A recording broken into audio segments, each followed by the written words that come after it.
Hello, everyone. Thank you for joining the Ocrolus Product Pulse. Today, we're excited to share our latest classification enhancement for mortgage lenders, dynamic container mapping to the Encompass loan origination system. If you have any questions throughout the session, please put them in the Q&A module in Zoom, and we'll address them at the end. My name is Craig McKeon from the Ocrolus marketing team, and I'm joined today by Becca Seward, Director of Product for Mortgage at Ocrolus. So to take you through what we'll cover today, we'll give an overview of Classify with mapping and indexing to Encompass.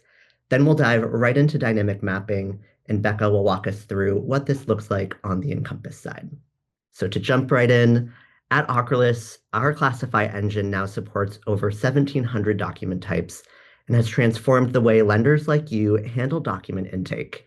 With our Encompass integration, documents added to the Ocrolus processing required folder, or eFolder, are automatically pulled, classified, and routed to the appropriate folders using document context from our capture capabilities. So there's no more manual sorting or naming needed, as we also include standardized naming conventions.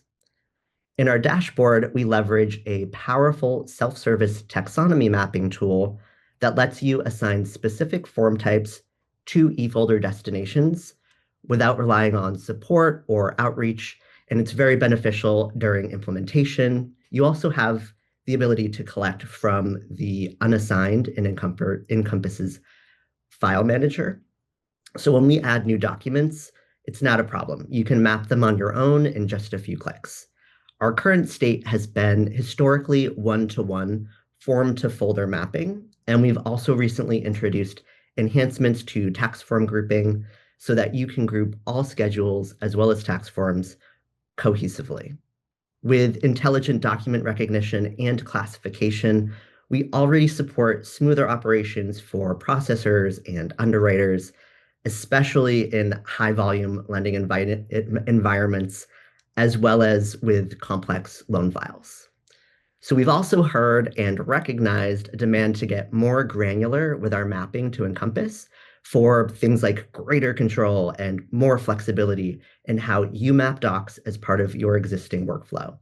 This highlights a continuous commitment to meet you where you are within the eFolder setup, as well as your existing workflows. So on our journey into the demo with Becca, I do want to highlight two great stories we've heard. The first is with Compere Financial. They're a leading rural home lender, and they turned to Ocrolus to streamline their mortgage processing as their loan volumes increased. Before Ocrolus, their teams were spending a lot of time manually reviewing and sorting documents. We know this is a bottleneck that can slow down the process, which has been historically a challenge for most lenders.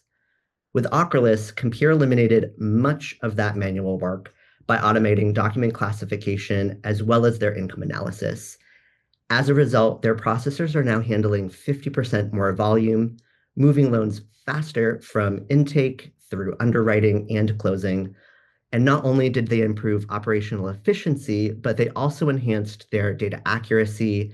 And most importantly, they freed up their staff to focus on high-value client work.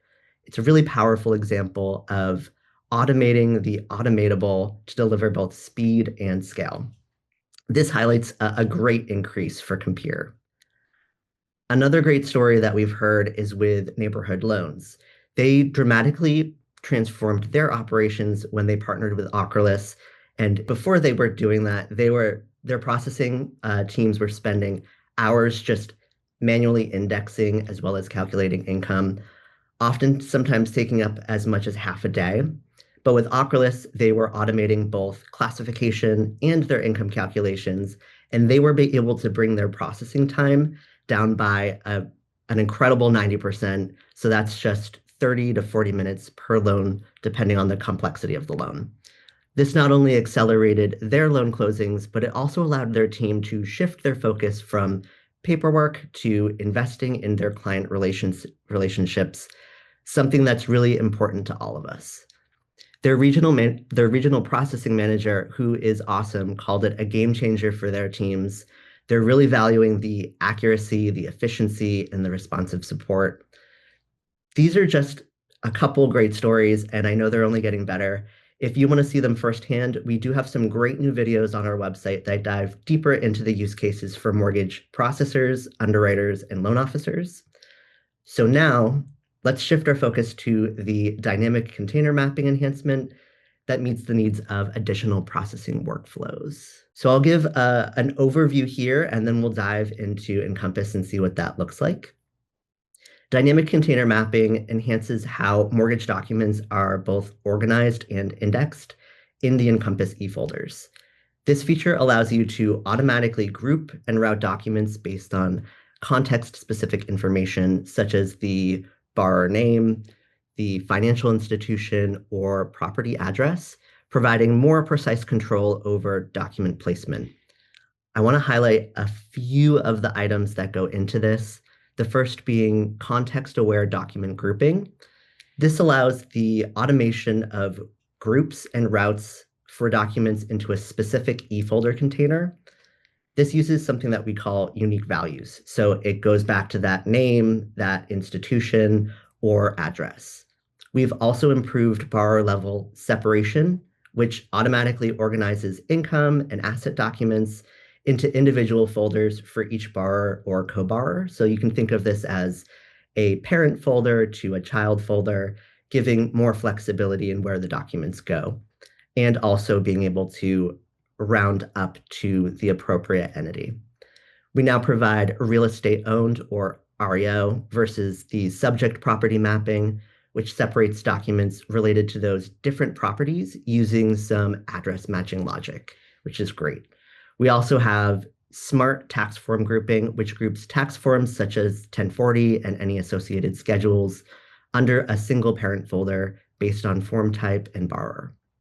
So once you've implemented this enhancement, the grouping applies automatically based on supported document types as well as your configurations. However, you can still manually map or create document folders. So with that overview in mind, Becca, let's dive into each one of these, and we'll also answer some questions along the way. All right, so we're going to start by talking about the eFolder mapping that we have within Encompass. So again, just before we jump into the demo, we want to quickly talk about why we built out dynamic container mapping. At Ocrolus, we have always aimed to make document processing easier for our teams, and our Classify product eliminates manual indexing by automatically identifying and placing the documents into the correct Encompass eFolder based on the client mapping that they give us during implementation.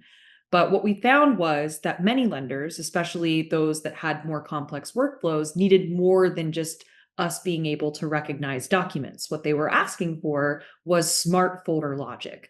Lenders were telling us that it wasn't great to have all pay stubs route to one folder or property documents routing to one folder, that they wanted them separated. And until now, what that meant for them was if after Ocrolus was finished, they had to still have some extra manual work. Dynamic container mapping solves that by automatically separating documents into folders based on what we call uniqueness values.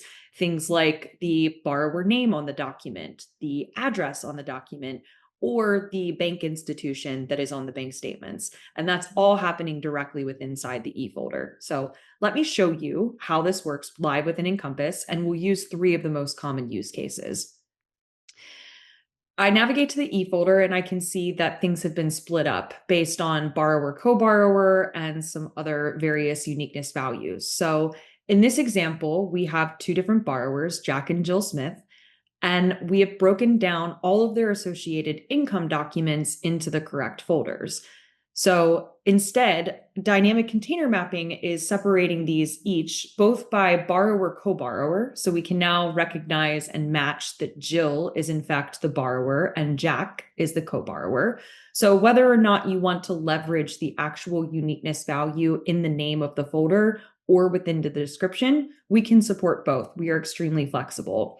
We understand we need to meet lenders where they're at when it comes to how they label specific documents in Encompass. Sometimes lenders do separate by borrower, co-borrower. Sometimes they just use the description. So if the income documents borrower folder, I can see the description contains Jill Smith and the entity of which this particular document relates to. And if I click on it, we've got the 1040 listed in here for Jill Smith. I can also see for income docs for the co-borrower, same thing, Jack Smith is separated out into its own entity. Not only can we recognize borrower and co-borrower, though, we can go even further and split it depending on the employer, depending on the year of the tax forms. We're very flexible. Any uniqueness value, which is a value that essentially tells us that one document is different from another or unique from another, is something that we can use to break down and dynamically map those documents. So this applies to pay stubs, WVOEs, W-2s, even tax forms like what we just showed with 1040s and Schedule Cs, Schedule Es, etc. It makes it faster to underwrite borrower income, and it reduces a lot of the back and forth when conditions are needed. I also want to talk briefly about REO property documents. These are often getting very jumbled, especially when borrowers have multiple properties. And here, our system is looking at the address of each document and intelligently splitting them depending on whether it's related to an REO property or it's related to the subject property. You can see, for example, we have two different property documents, mortgage statement.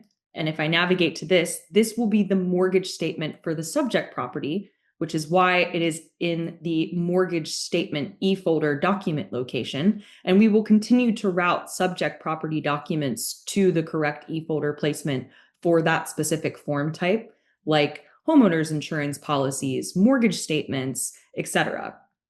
But for any document that does not belong to the subject property, maybe this borrower is perpetually self-employed, has a ton of rental properties, we will break them down by the REO location. So if, for example, I receive a homeowner's insurance policy, a lease agreement, and a mortgage statement for an REO property, all three of those form types will be put into the eFolder location for that REO.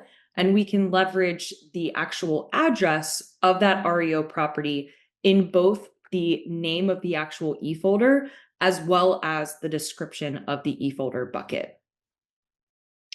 And then lastly, I want to talk about asset documents, one of the most common friction points within loan files. And in this case, we've separated Jill Smith and Jack Smith's bank statements based on financial institution. I can see just by looking in the eFolder that Jill Smith has two different bank accounts, Chase and Bank of America, and Jack Smith provided a statement for Wells Fargo. So if I click into here, we can see that Jill Smith's Chase bank statement has been uploaded. And I also want to call attention to the fact that we are also standardizing the attachment naming conventions as well, which we are giving control to our lenders to be able to manage. So not only are we standardizing the placement of the actual files within the eFolder, but we're standardizing how they're named across attachments and across eFolders as well. And this just prevents any sort of breaking points within your Encompass stacking orders for your investors. It allows you to better look at all of the attachments within a specific eFolder location. It just makes it a lot easier to review each document where it is without having to sort through one long eFolder. So these aren't just cosmetic improvements, they're all operational upgrades, and dynamic container mapping helps all of our processors set up cleaner files. It allows underwriters to make faster decisions, and it helps closers ensure compliance, all without the manual drag and drop work that was necessary before. And most importantly, it works natively inside of Encompass. There isn't any third-party interface, no switching between your systems, no swivel chair effect, and no need for your team to have to change their core workflows. You just tell us how you want it to be organized, and we're going to do the rest. So that is just an overview of the three different use cases we spoke of, but we're happy to answer questions in the final remaining 4 minutes. Yeah, definitely. We have one good question coming in. Will the lender naming convention option be available on the dashboard? It is not available today on the dashboard, but it is coming later in the summer. So as Craig mentioned in the beginning of this call, we want to enable our lenders to customize their eFolder mapping in any way they choose. And we have a self-service mapping tool in our dashboard, which is through our browser-based system. And you can always manage and tweak and change the mapping of document types to document eFolders. We've added some latest enhancements to that, including a search function and the ability to sort by documents that are mapped versus unmapped. The customization of dynamic mapping is coming in a few months while we tweak and test and make sure that this is sound for our lenders. Excellent. One other question here, how do I configure and enable dynamic mapping to Encompass? So today, what you want to do if you're an Ocrolus customer is reach out to customer support, log a ticket, and ask them to enable dynamic container mapping for your organization.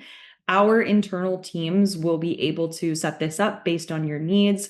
Just be prescriptive about which form types you want to quote unquote dynamically map. As Craig said, we are supporting this for most of the income documents, the property documents related to either the subject property or REO, as well as any asset statements like bank statements, brokerage statements, etc. So let us know where the final location should be and how you might want to break it down. Say, for example, you have income documents that you want to route to separate locations depending on borrower or co-borrower. And if there are any details in the uniqueness values that you would like to include in the description, share that with us as well. If we have any questions, of course, we'll share those with you, but it's just as simple as logging a customer support ticket today. Excellent. One question that popped up, I know I mentioned it earlier, but can you elaborate a little bit more on our new tax form grouping as well as the state tax form grouping? Yes, of course. So again, everything that we do at Ocrolus is driven from customer feedback. And one thing that we heard loud and clear was that the way that we grouped and managed tax forms was a bit noisy. There were instances where we may have separated out trailing statements, such as a Schedule C, from the parent form as in the 1040. So we heard loud and clear that lenders want to be able to receive back the documents in the eFolder in the same way they were uploaded by the borrower. In most situations, when borrowers are asked for tax forms, they don't necessarily know which schedules are relevant to the mortgage underwrite and which aren't. They're likely going on to TurboTax, downloading their entire statement, and uploading it as one mass PDF. We heard from our lenders that they want us to return the statements back in the same format, all grouped together, depending on who they belong to. So all grouped to the same borrower or grouping by the business entity, for example, if it's a partnership business. So we've released a series of enhancements recently so that we can intelligently group those tax forms back together, stitch them into one attachment, and upload them into the eFolder. For state tax returns, you also have the option to group and stitch those together as one attachment. And most lenders prefer to put state tax forms into a junk folder or to separate them since they're not always relevant to a mortgage underwrite. Again, we're very flexible, but ultimately responding to customer feedback. Absolutely. Are there plans in the future to solve for documents relating to borrower pairs? Borrower pairs. Yes. So we can now group things depending on borrower, co-borrower, and we'll recognize that for up to 12 borrowers, which is what Encompass supports. So you have 6 different 1003s, and we can recognize that we can recognize all entities essentially that are on the Encompass loan. So right now, you don't necessarily have to tell us that this is a borrower pair. We can recognize that ourselves. It will not support the grouping of, let's say, 3 different pairs, but because we can recognize each borrower and who it belongs to in Encompass, we should be able to support that pair grouping and say in the description who it belongs to, which borrower pair it belongs to, etc. So essentially, we can get creative with it and leverage the details in the descriptions so that you can see borrower pair, here's who this belongs to. Awesome. I have two more questions that I see here. The first one is for folks that are not utilizing or that are not using Encompass as their LOS, but would like to process and index files. that are fed into Ocrolus. Is Encompass the only option at this time, and are there plans for any others? So Encompass is the only loan origination system which we are directly integrated into today and would support the whole dynamic container mapping exercise that we spoke of. However, we do have two different methods in which you can download quote unquote indexed files today. So we have an API endpoint called classification summary, which includes all of the details that we leverage to dynamically map documents in the eFolder. It would contain all of the details around what the document type was, what uniqueness values pertain to it, etc. And the same grouping applies to that endpoint. So if you wanted to integrate with us directly, perhaps into a proprietary system or into another loan origination system, you are enabled to build that integration yourself using that classification summary endpoint. The second option for those who maybe don't have as many developers on staff is to go into our dashboard and leverage the zip file download. Our index screen within the dashboard shows you the way that we've classified these documents. It'll show you that there were 5 bank statements, and the zip file essentially mirrors the same format of the index screen on our dashboard. It does not contain all of the uniqueness values, so it might be a little bit more manual work for you to add some of those when you're labeling the attachments within the system of record that you're using. But the zip file does download everything grouped by document type to make it easier for you to upload into your system. Excellent. And you can definitely reach out with questions as you go through that. Of course. One more question here. Is this limited to classification and routing, or is there any data extraction and comparison being done as well? An example being the difference in appraised value recorded in Encompass and what's extracted off a 1040. Great question. So while we did not cover that today in dynamic container mapping, we do actually have a product that is in beta today, scheduled to be GA later next month, which is called Inspect. Inspect is a data comparison feature that looks at the system of record and compares it to document data that we've extracted. So appraised value is actually one field that we do support. We would check it against Encompass and look at the appraisal and see what the value was on that form. And we'll call out discrepancies to draw to your attention. So we're very excited about Inspect. In fact, I think we had a product pulse on it 2 months back, Craig, if I'm not mistaken. So please feel free to look out for that recording. I think it's on YouTube. We've got a lot of details about Inspect in that product pulse and a lot more coming very, very soon. Yeah, a good point there is that our next product pulse next month in June will actually do an even more extensive deep dive into Inspect to get our whole client base and everyone excited and understanding of all of the capabilities included with this solution. Yes. So with that, thank you everyone so much for joining us today. Thank you, Becca, for walking us through dynamic container mapping. If you'd like to see how dynamic container mapping can be enhanced with your Encompass integration, please reach out to our support team. Like I just mentioned, next month we'll be covering Inspect for identifying data discrepancies and a further deep dive into that new product. Thank you again and have a great day.